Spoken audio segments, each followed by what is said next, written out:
आयुर्वेद हमारे देश की प्राचीन धरोहर है और हमारे देश के सैकड़ों ऋषियों ने मेहनत करके, पुरुषार्थ करके, एक एक सूत्र पर अध्ययन करके इस चीज को हम तक यहां तक पहुंचाया है।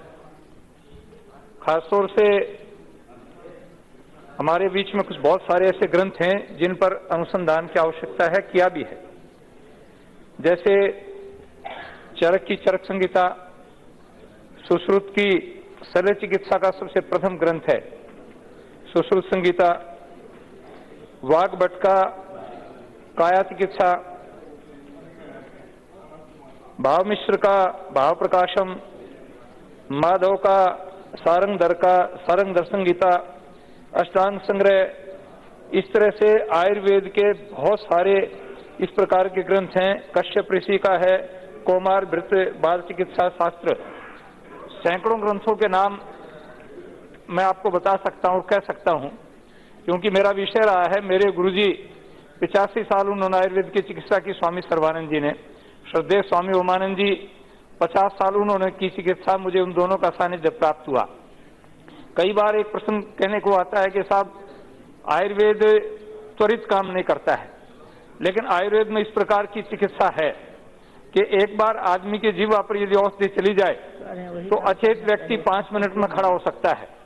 लेकिन दुर्भाग्य इस बात का है कि जो अनुसंधान का काम होना चाहिए था, हमें पश्चिम की दौड़ में इस प्रकार के बह के कि हमने पश्चिम की दवाओं पर बहुत काम किया, बड़े बड़े इंस्टीट्यूट खड़े हुए, बड़े बड़े रिसर्च के काम हुए। बजट में भी मैं देखता हूं, मैं माननीय प्रधानमंत्री जी का आभार व्यक्त करूंगा कि उन्होंने आयुर्वेद की सुध ली है। नहीं तो एलोपैथिक के बजट पर जितना रिसर्च पर पैसा दिया जाता है, जितने इंस्टीट्यूट खड़े किए जाते हैं, उसके मुकाबले आयुर्वेद में जैसे आटे में नमक होता है वैसी स्थिति रहती है।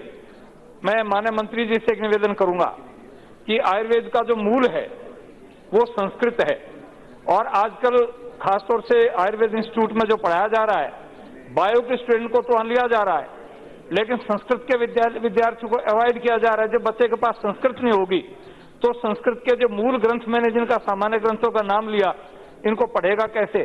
और जब तक उसको भाषा समझ में नहीं आएगी तो उसके विषय को नहीं समझ पाएगा।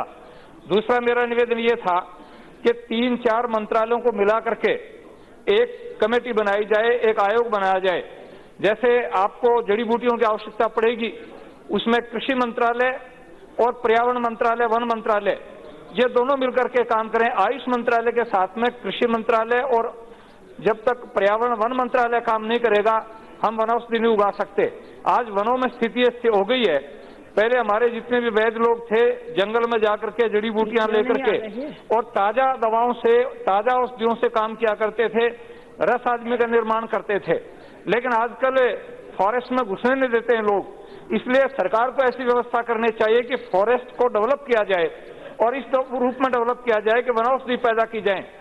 बहुत से वृक्ष हैं, बहुत सी जड़ी बूटियां हैं जो समाप्त होती जा रही हैं। हिमालय में बहुत सारी औषधियां इस प्रकार की हैं जो आज मिलती नहीं। जैसे माननीय डॉक्टर सतपाल जी आपके सामने कह रहे थे कि बांस से जो औषधि प्राप्त होती थी आज उसका नकली आ रही है।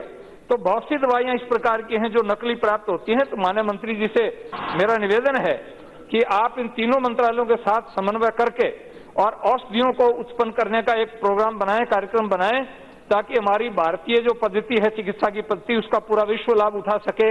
और जो आजकल नई नई बीमारी आती हैं, इसके लिए सबसे बड़ी एनर्जी अगर कहीं से हमें मिल सकती है वो आयुर्वेद से मिल सकती है। आयुर्वेद में किसी प्रकार के रिएक्शन की संभावना 1% रहती है और एलोपैथिक में कदम कदम पर रिएक्शन की संभावना रहती है।